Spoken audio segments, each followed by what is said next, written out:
Happy Friday, everybody. I hope you're enjoying the day and that you have a wonderful weekend. I just wanted to jump on and read you a story. So this one has the most beautiful illustrations, and it's called Not Quite Narwhal, and it's by Jessie, Sima. And there's only one name on here, so she is the author and the illustrator. So she wrote the words and she drew the pictures. Not Quite Narwhal. Kelp was born deep in the ocean.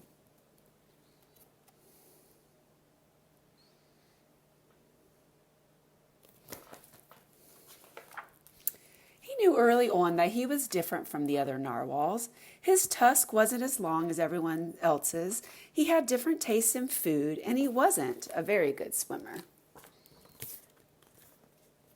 It's him right there.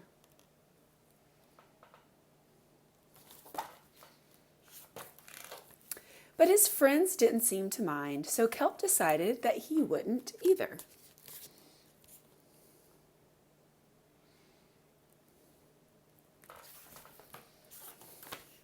That is, until he was swept away by a strong current. I wish I were a better swimmer.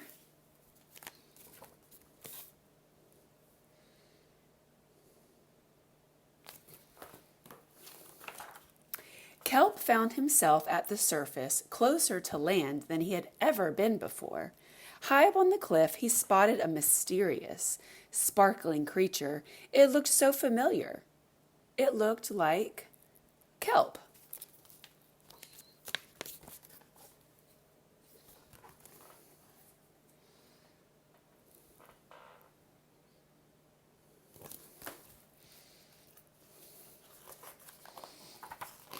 Kelp swam forward or toward the land as fast as he could, which wasn't very fast at all, hoping that he could catch up with the creature that looked just like him. When he finally reached the shore, Kelp felt a little bit anxious. He had never left the ocean before. He was nervous about walking for the first time, but the land creatures made it look so easy.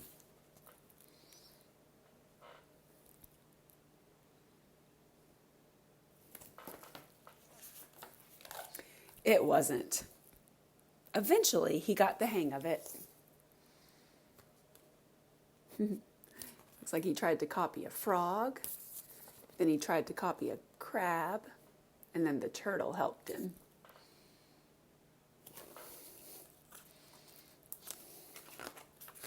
Everything on land was strange and beautiful, but also kind of scary. Kelp began to think he might never find the creature that looked just like him. But as he stumbled out of the forest,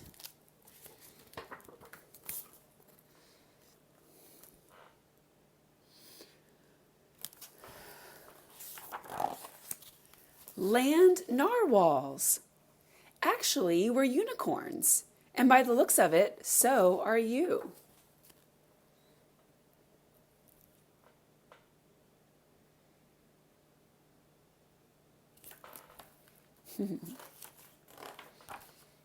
Kelp had never heard of unicorns before. They taught him all sorts of new things about his tusks. We call them unicorns. Wow, he said. They introduced him to unicorn delicacies, and they showed him how to gallop.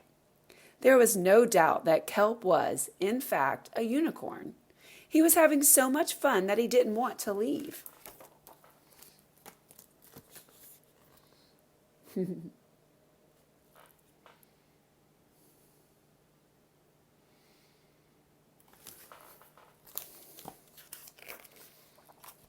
But then he remembered all of his friends under the sea. Kelp missed them terribly. As he said goodbye to the unicorns and he returned to the ocean, "Come back soon."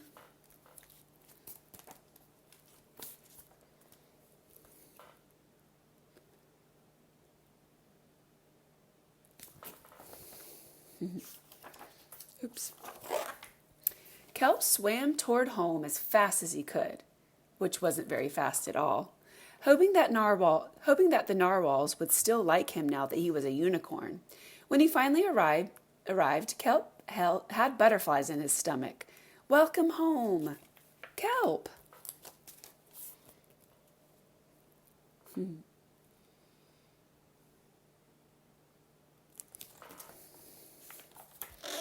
Kelp took a deep breath and told his friends the news.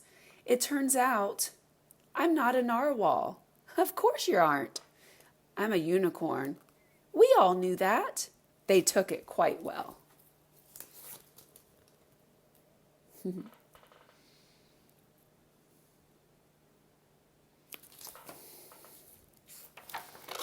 Kelp was happy to be home, but now that he had experienced life on land with the unicorns, he couldn't seem to forget about them.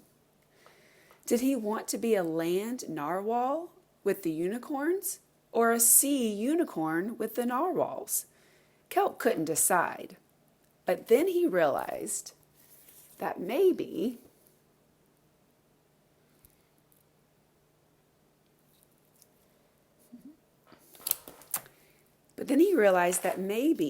just maybe,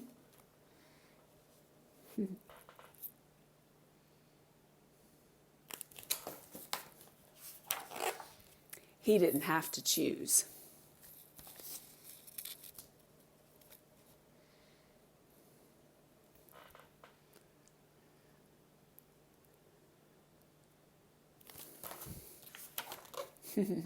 Oh, I love this. Look at the back.